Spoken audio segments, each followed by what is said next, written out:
감사합니다. 정순영 TV의 정순영입니다. 오늘 발표 전에 띄워주시고 지금 방송 안 나왔죠? 강연도 너무 방송 안 나왔죠? 재밌었어요. 이번에 새로 그 영화를 또 만드신다는데 영화 제목이 어떻게 돼요? 초선. 잘 테스트해드릴게요. 초선원 하는 그런 초선이라는 제목의 재외동포에 관한 얘기를 영화로 만들었다고 합니다.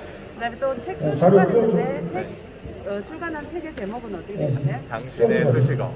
당신의 수식어. 네, 오늘 전우석 감독님 만나서 매우 영광이고요. 앞으로 재외동포 디아스포라에 대해서 감명 깊게 강의를 들었는데요. 앞으로 좀 더 디아스포라를 위해서 많은 일을 자리 확인됐고요. 자, 50분 시작하겠습니다. 무대 스텝 전에는 미국에서 그냥 전문직으로 일을 하고 있다가 쿠바에 배낭여행 갔는데 택시 기사님께서 이제 헤로니모 이문조 선생님의 따님이 오는 택시를 우연하게 타게 되면서 제 인생의 어떤 커리어 궤적, 삶의 궤적이 바뀌는 경험을 하고 영화를 완성을 해서 2년 전에 한국에 개봉했어요. 11월 21일 2019년. 근데 같은 날 겨울왕국2도 같이 개봉을 해서 이렇게 흥행 성적이 좋지는 않았지만 혹시 헤로님을 못 보셨다면 마침 오늘 EBS에서 밤 11시 반부터 헤로님과 방영된다고 하니까 심장이 우연의 일치인데 감상하실 수 있으시고 조금 심각한 이제 이야기로 들어가겠습니다. 이제 발레리 칸이라는 교수님께서 제가 오늘 프로그램 목록을 보니까 오늘 오후에 발표를 따로 하시더라고요. 근데 그분께서 올해 초에 고려 사람들이 모여서 온라인에서 컨퍼런스를 했는데 참석자들에게 이런 명제로 질문을 던지시고 발표를 시작하셨어요. 우리들은 과연 결국 사라질 것인가? 본인께서 질문을 던지시고 30초 이상의 정적을 이제 보이셨어요. 근데 저는 그 정적 안에서 굉장히 많은 삶의 굴곡 혹은 이 문제에 대해서 치열하게 고민하던 그분의 어떤 경륜, 그 여백, 거기서 저도 디아스포라가 과연 사라질 수도 있을까? 라는 사유를 같이 해보게 되었었습니다.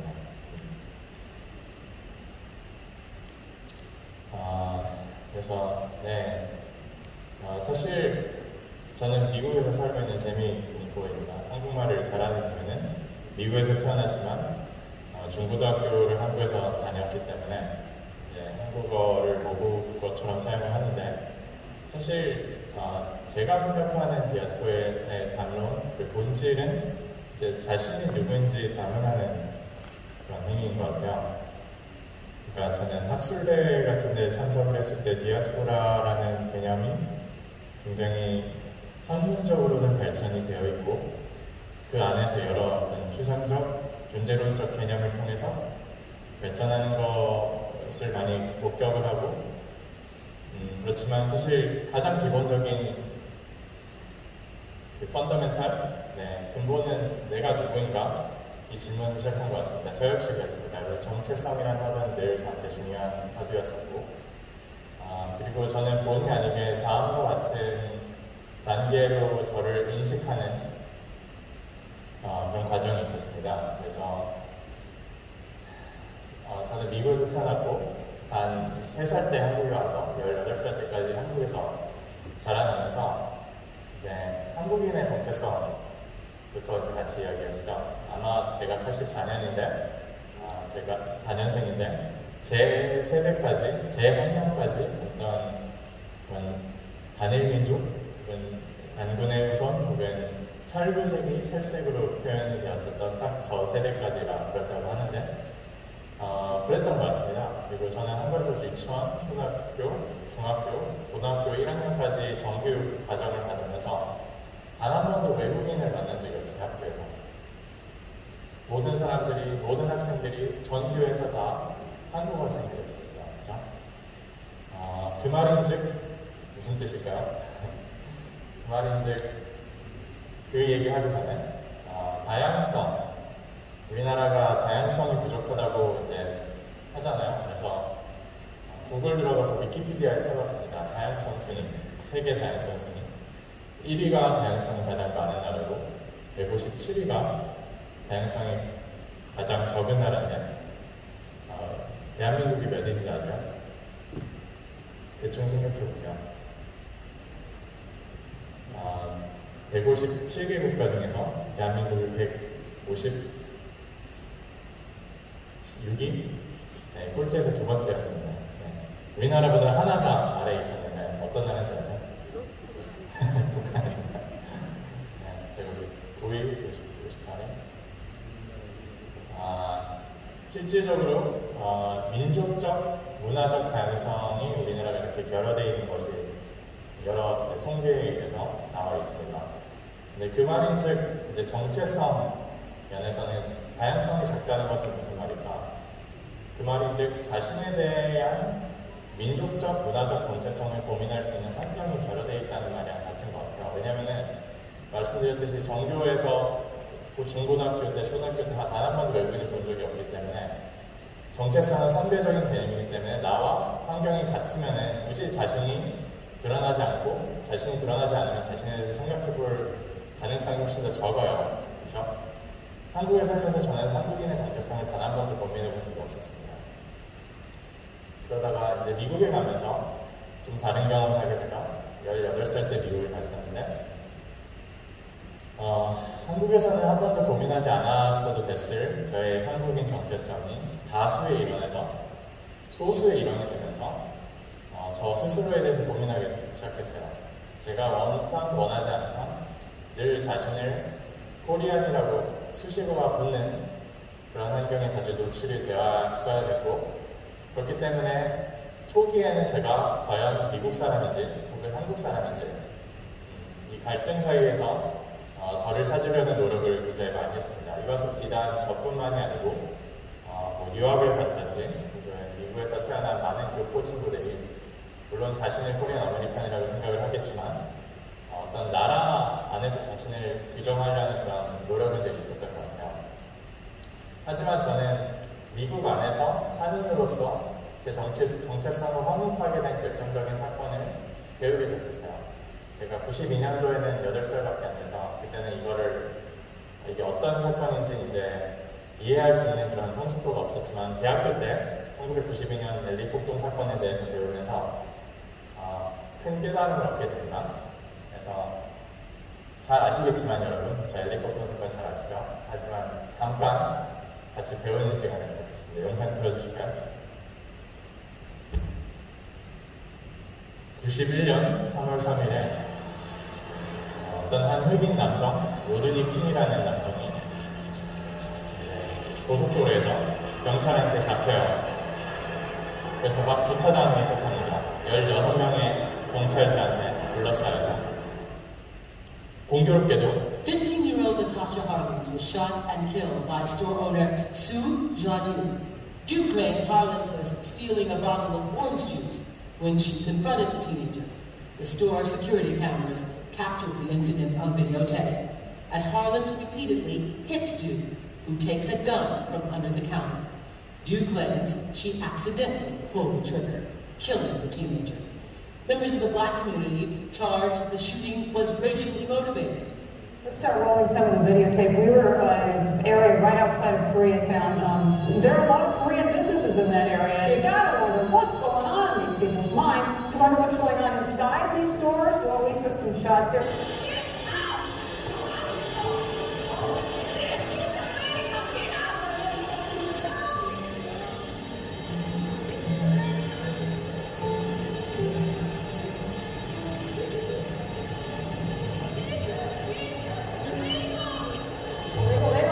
I'll tell you what happened moments later. The Korean merchants and store owners who owned that shopping complex, 3 of them were holding guns and they just started firing.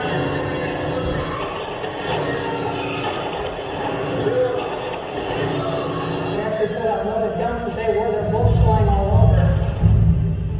That's the only lesson I'm going to give you.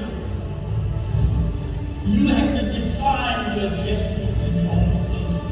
I've been to have a 30,000 demonstration in America. It's the largest fucking demonstration in America.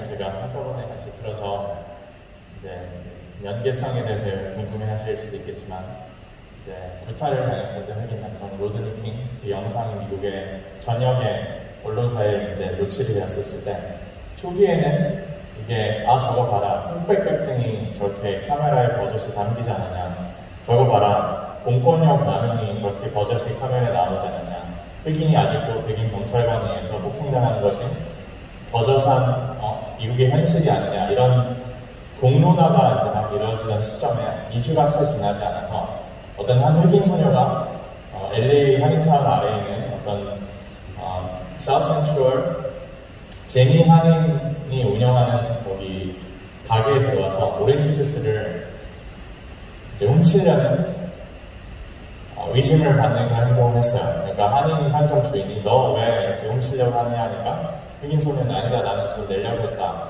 이렇게 싸움이 붙었는데 이제 한인 상점 주인께서 그 친구를 이제 뭐 저지하려는 그런 움직임에서 총을 발사해서 그 친구가 맞고 직사를 하는 사건이 벌어졌어요. 흥미로운 것은 이것은 제가 하는 주장이 아니고 이 두 사건을 오랫동안 연구하신 재미학자들이 이제 말씀하시는 건데 미국 언론이 두 번째 사건을 굉장히 부각시켜서 한인들과 흑인들의 갈등을 부추기고 오히려 사건의 본질인 어떤 제도적 차별, 흑백 갈등 이런 것을 무마하려고 했었다. 이런 합리적 의심을 많이 합니다. 1년이 지나서 그 로드니 킹이라는 흑인 남성을 구타했었던 4명의 백인 경찰들이 재판에서 유죄일까요? 무죄일까요? 당연히 무죄가 났겠죠. 무죄가 나니까 수많은 사람들이 시위대가 가장 만만했었던 제미 한인 코리아타운, 한인타운을 쑥대밭으로 만들었죠. 72시간 동안 경찰들이 한인들을 보호하러 오지 않았습니다. 3일 동안. 이들은 어디 갔을까요? 미국 LA 가보신 분들은 아시겠지만 한인타운 바로 옆에 베벌리힐스라는 동네 있죠. 유명하고 많은 중산층들이 사는 곳. 거기를 가서 거기를 보호했었어요. 한인들은 3일 동안 2,500개 이상의 상점이 불타고 약탈당하고 무너지는데 그냥 방관하고 있었다는 그 합리적 의심을 피할 수 없습니다. 저는 이 사건을 배우게 되면서 그 전에 이제 내가 한국 사람일까 미국 사람일까 하던 고민에서 나는 미국 내 제미 한인이라는 소수 민족의 정체성이 있구나. 거기서 내 역할을 나는 발휘할 수 있구나. 이런 굉장히 큰 깨달음을 얻었었어요. 그래서 이거 저를 자유롭게 만들었습니다. LA 폭동 사건을 전후로 제미 한인들의 정체성이 바뀌었다고 하죠. 92년 이전에는 우리가 한인 이민자들이었는데 92년 4.19 이후에 우리가 제미 한인이 되는 경험이 되었다. 이렇게 많이 표현을 하세요. 제가 대학교 때 이제 제미 한인의 정체성을 깨달았던 어떤 큰 감회 때문에 한인 학생 활동 같은 걸 굉장히 열심히 했었어요. 그리고 그때까지만 해도 저는 나의 정체성은 찾았으니까 앞으로 나는 더 이상 뭐 걱정할 게 없겠다. 여기서 열심히 충실하면 되겠다 했었는데 그 이상을 보게 된 거죠. 공교롭게도 대학을 졸업하고 나서 제가 첫 번째로 향한 곳이 연변이었었어요. 연변 과학기술대학교에서 공부를 하는 걸 보고 저기에 가서 또 다른 세상을 잠깐이라도 경험해보고 싶다. 그래서 연변 과학기술대학교에서 제가 올해는 아니고 6개월 정도 일을 했었는데 여기 그때까지만 해도 저는 한국 밖에, 한반도 밖에 가장 큰 한인들이 집약해서 모인 곳이 LA 한인타운이라고 생각했는데 연변 자치주에 가니까 정말 상상도 못한 그런 큰 규모의 한인들이 모여있는 걸 보고 너무나 깜짝 놀랐었어요. 연변 자치주의 크기가 대한민국 면적의 절반이라는 거죠. 그렇죠? 근데 그 절반의 지역에 무려 당시만 해도 150만 명 이상의 조선족, 제주동포들이 모여 사는 곳에 가니까 저는 진짜 이런 곳이 세상에 또 존재했었네 하고 굉장히 큰 감회가 있었는데 제가 친해진 제주동포, 조선족 친구죠. 심일수라는 친구가 있어요. 심일수 친구가 저 왼쪽에 있는 친구인데 어느 날 저보고 추석이형에서 연변 자치주에서만 나는 사과배라는 열매를 아느냐 저한테 물어보더라고요. 사과배.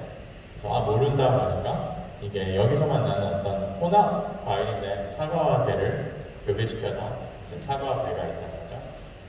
근데 그 친구가 제게 우리 조선 쪽은 역사적으로 우리를 사과배라고 표현을 한다. 왜냐? 우리는 사과도 아니고 배도 아닌 어정쩡한 그런 위치에 있기 때문에. 그때 일수가 그걸 하는 말을 듣고 제가 처음으로 어떤 자각을 했는데 그것은 이런 이중, 삼중, 다중 정체성에 대해서 고민하는 사람들은 저는 제 미한인들, 제 친구들만 그런 줄 알았었어요. 내가 미국 사람인가 한국 사람인가. 근데 일수도 비슷한 고민을 한다는 거에 대해서 굉장히 큰 놀람이 있었습니다. 제가 대학교 때는 불타는 마음에 북한인권 이슈에 굉장히 빠진 적이 있었거든요. 그래서 지금도 물론 중요하지만 당시에 북향민들, 북에서 온 친구들을 만날 수 있는 기회가 많이 있었는데 그 친구들 역시 비슷한 고충을 저한테 토로를 했었어요. 자신은 북한 사람인지 미국 사람, 남한 사람인지 모르겠다. 이런 또 어떤 혼합적 정체성, 이중적 정체성. 제가 10년 전에 독일을 배낭 여행을 하다가 독일 후손들을 알게 되었고 그들이 모이는 어떤 자리에 갔었어요. 여러분 뭐 국제시장 보시면 아시겠지만 많은 독일 간호사 그리고 탄광부들께서 60, 80년대 가서 많은 2세들을 양산을 했죠. 5만 명 이상의 제독 동포들이 있었고 그들 역시 저한테 나는 어정쩡한 독일 후손도 한인 후손도 아닌 것 같은 그런 위치에 있다. 제가 브라질에서도 인턴을 했었는데 브라질 역시 5만 명 이상의 제 브라질 한인 교포들이 있고 그들 역시 브라질은 상대적으로 이종차별에 좀 덜한 좀 다양성이 존중되는 사회이긴 하지만 그럼에도 불구하고 어떤 이런 브라질리안으로서 한인으로서 정체성 고민하는 친구들을 만났고 심지어는 남아공에서도 한인들을 만났었어요. 네.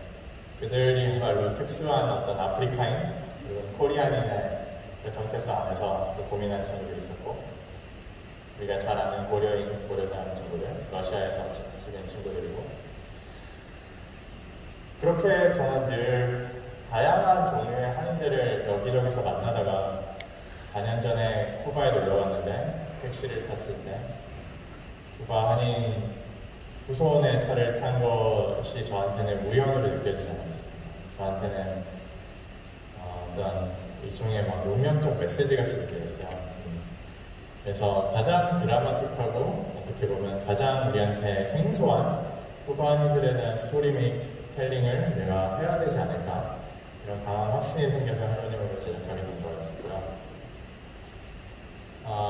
저는 여기 김성곤 이사장님도 나와 계시지만 저는 재외동포재단의 수혜자입니다. 저는 재외동포재단을 통해서 디아스포라라는 개념을 2006년부터 깨달았었고 그리고 그 안에서 세계 20여 국가에 넘는 100명 이상이 되는 재외한인들을 동포재단 통해서 만나면서 어떤 이런 디아스포라에 대한 개념을 축적했었던 것 같아요.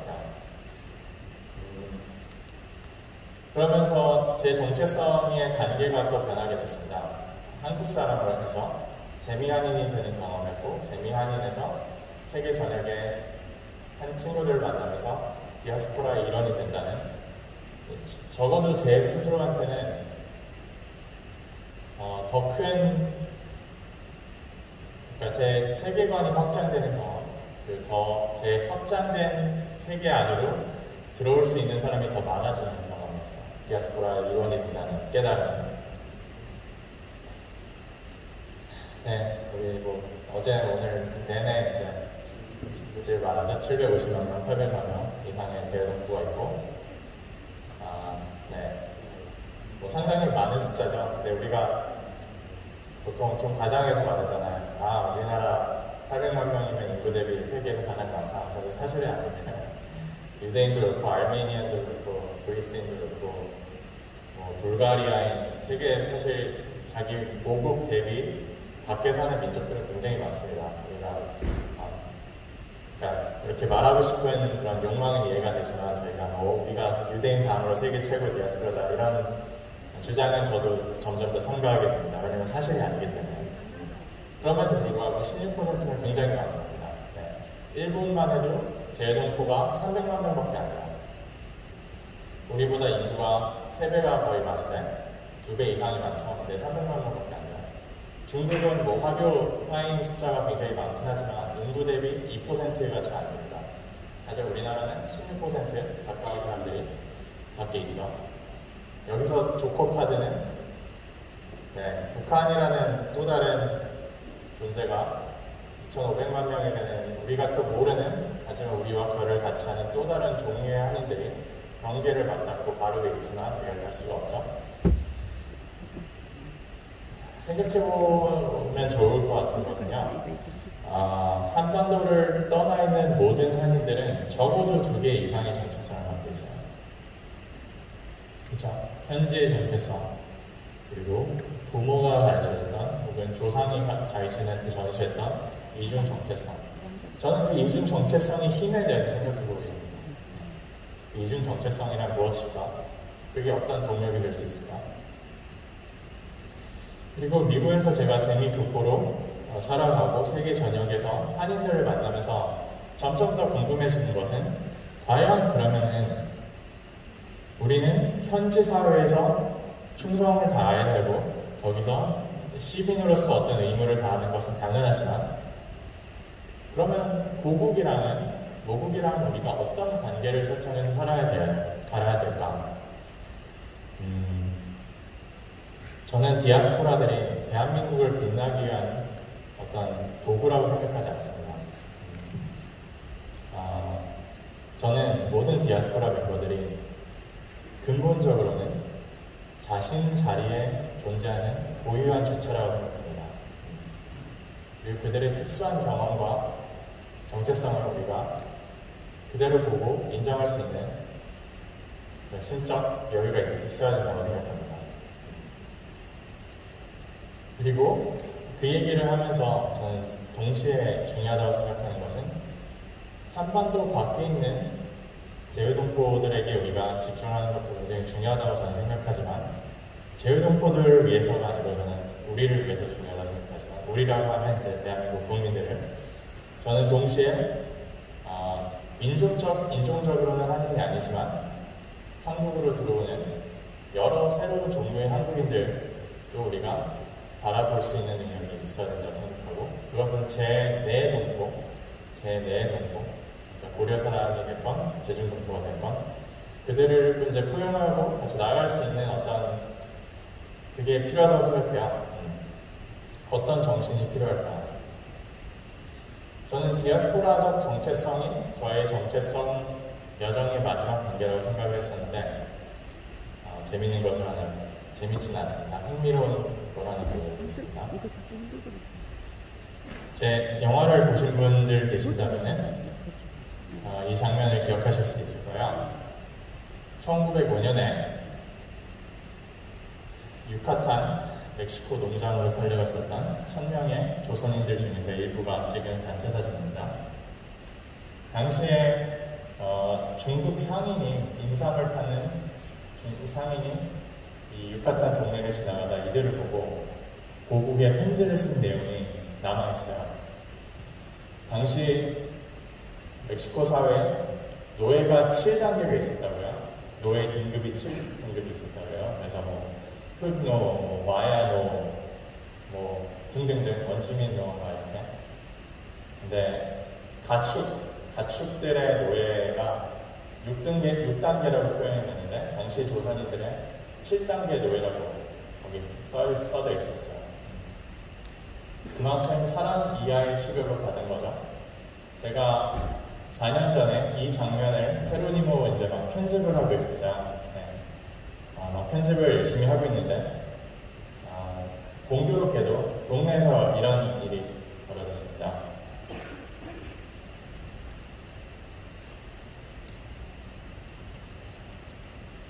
2017년 무렵일 것 같은데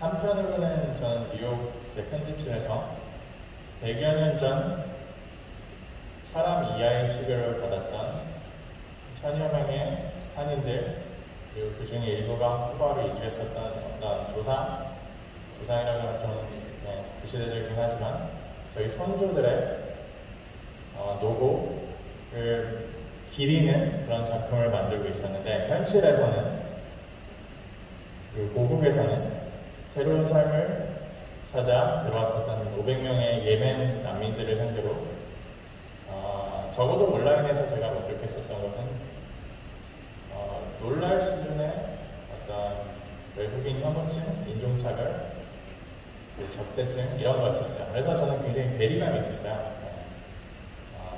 한편으로는 외국에 팔려갔던 선조들을 기리는 작업을 하면서 한편으로 현실에서는 외국에서 우리나라로 온 사람들이 어떻게 보면 사람 이하의 취급을 받는 그런 걸 보면서 과연 그러면은 헤로니모를 상징하는 정신은 무엇이 되어야 될까? 만약 제가 디아스포라가 중요하다고 제가 지금 말하고 있다면은 그들 역시 디아스포라고 우리가 다 정말 다 중요한 게 아닐까? 디아스포라는 그런 면에서 국수적이거나 국가주의적이거나 민족주의적 이면은 이 여정은 떠나지 않는 게 훨씬 낫겠다라는 저는 확신이 들기 시작했어요. 결국 디아스포라의 근간을 이루는 것은 민족주의적, 민족국가주의적 근간이 아니고 인본주의적, 세계시민주의적, 코스모폴리탄니즘 이런 것이 꼭 돼야 되지 않을까.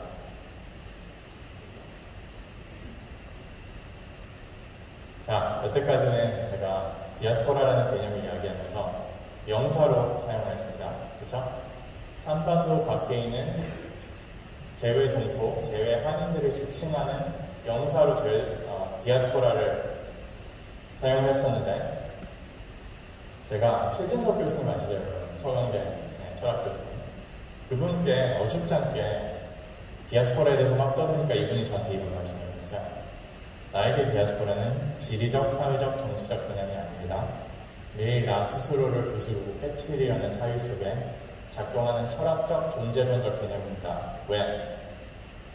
나는 늘 디아스포라를 버리고 의식적으로 노력합니다. 그 말인즉 스스로 멈추고 안주하는 순간 나 자신을 깨트리고 주류가 되어 편해지는 순간 경계인이 되어 불편해지려고 하고 나 자신의 부정에 다시 거듭나려는 과정을 반복적으로 되풀이합니다. 그것이 디아스포라의 속성입니다. 본질입니다.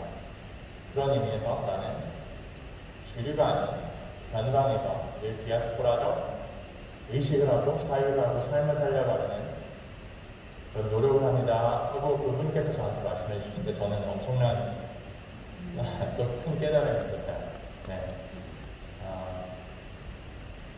디아스포라가 단순히 지리적, 사회적, 정치적 개념 이상에서 철학적, 존재론적 개념으로 기능을 할 수 있고 그런 의미에서 이미 디아스포라가 돼서 살아가고 있는 사람들은 자신이 인지하든 그렇지 않던 이런 사고를 하고 있을 가능성이 훨씬 더 큽니다. 제 생각은 그래요. 왜냐하면 이중, 다중 정체성 안에서 자신을 발견하려는 노력을 끊임없이 하는 사람들이기 때문에 그래서 저는 그들로 인해서 디아스포라의 철학적, 존재론적 의미가 개념이 우리한테 흡수되는 그런 시기가 지금 오지 않았을까 이런 생각을 많이 해요. 마지막 영상인데 혹시 플레이를 해주실 수 있을까요? So why don't we start with the idea of diaspora? So the heart of diaspora is pain. The idea that you can't live in your ancestral homeland, that you can't be where you want to be, and perhaps you can't practice a religion or a culture in the way that you otherwise would. But what results from the pain is innovation. The idea that you can change some of the traditions and adapt them and modernize them and make them relevant wherever you are.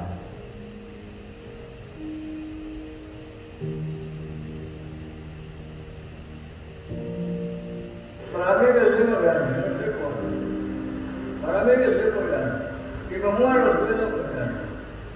¿Comprende? Porque la única patria que reconoció y me manda. 나한테 한국어 좋지 않냐 그랬지만 매일 한국어 공부하고 있어요. 한국에 꿈을 산 이유입니다. 알아요. 그렇지만 난 한국 사람입니다. Would you read the letter from the grandfather? La patria. Patria es el legado de abnegación de nuestros antecesores y la ofrenda de nuestros mártires. Es la inspiración de los que sueñan un mañana mejor y un futuro de hermandad. Su concepto va más allá de las fronteras geográficas. No se limita a los que nacen en un lugar determinado, ni se sujeta a las normas políticas de un nacionalismo egoísta. El sentimiento patriótico debe fundirles a la esperanza y al clamor de los desposeídos, de los explotados que aspiran y luchan por un mundo mejor. La patria es la dignidad y el honor de los que saben merecerla.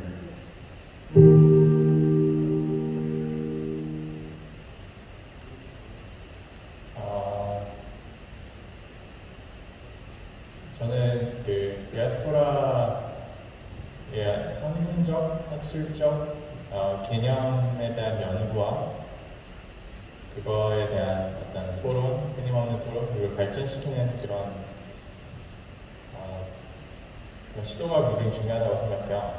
근데 저는 디아스포라들 본인들의 경험을 우리가 옆에서 같이 보고 그들의 스토리를 담고 그것을 우리가 내면화할 수 있는 작업도 역시 굉장히 중요하다고 생각합니다. 저는 후자를 지금 하고 있고요.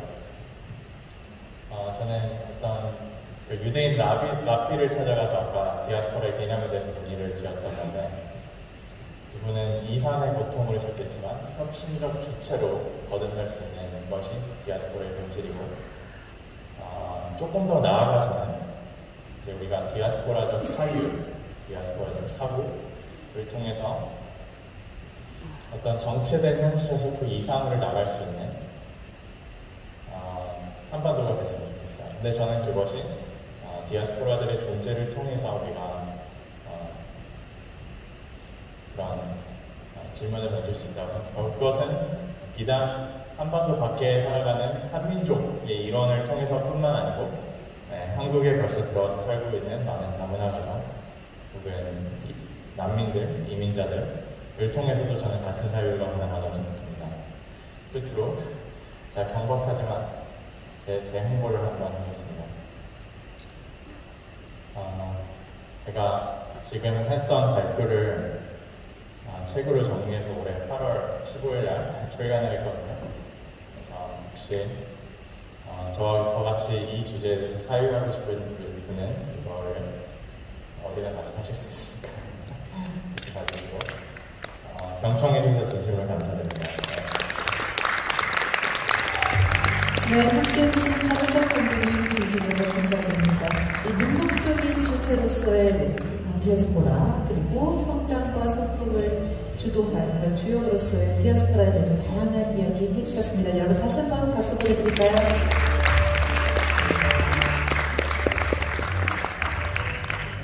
네, 감사합니다. 이것으로 2021 글로벌 디아스포라 네트워크 포럼 미디어 경제 분야 개회식을 종료하도록 하겠습니다. 잠시 무대 정리를 하고요. 이곳 그랜드 볼룸에서는 미디어 분야 주제 발표를 진행할 예정입니다. 그리고 303 3부에서는요 경제 분야 발표를 진행할 예정이니까요 계속해서 함께 해주시기 바랍니다.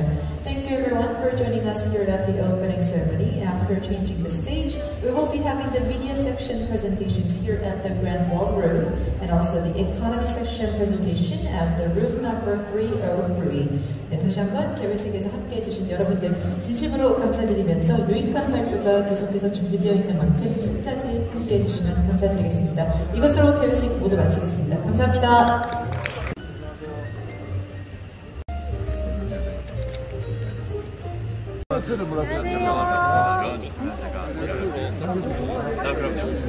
지금 거의 마무리해가지고 잠깐 이것 때문에 나오고요. 다시 돌아가서 마무리해야 돼요. 아마 한두 달 안에 다 끝날 것 같습니다. 좀 이따 사진으로 그냥 영상 시간이 가능하면 영상을 하면 네, 제가 우선 네. 근데 연락 좀 주시고. 그러겠습니다. 네, 그러겠습니다. 한번 서로 일단 시간 맞춰서. 네. 총무로 이사를 했어요. 아, 그러세요? 네, 총무로 쪽에 한 3층 오셔서. 네, 저 인사동 있어서요. 네, 거기서. 그런 거 가까우니까. 네네. 호정 한번 다음 주에. 네. 나도 괜찮아요. 네, 좋습니다. 네. 감독님. 아, 네. 아까 차를 가지고 찍어오세요. 하나, 둘, 셋. 물론 크게 아니라 시간을 불안을 아웃시켜주시고요. 일단 자료 프레스트 할게요. 지금 저희 두 번째 개막식 분량이 갖고 50분이 왔어요. 감독님 마이크 하나 주실 거예요.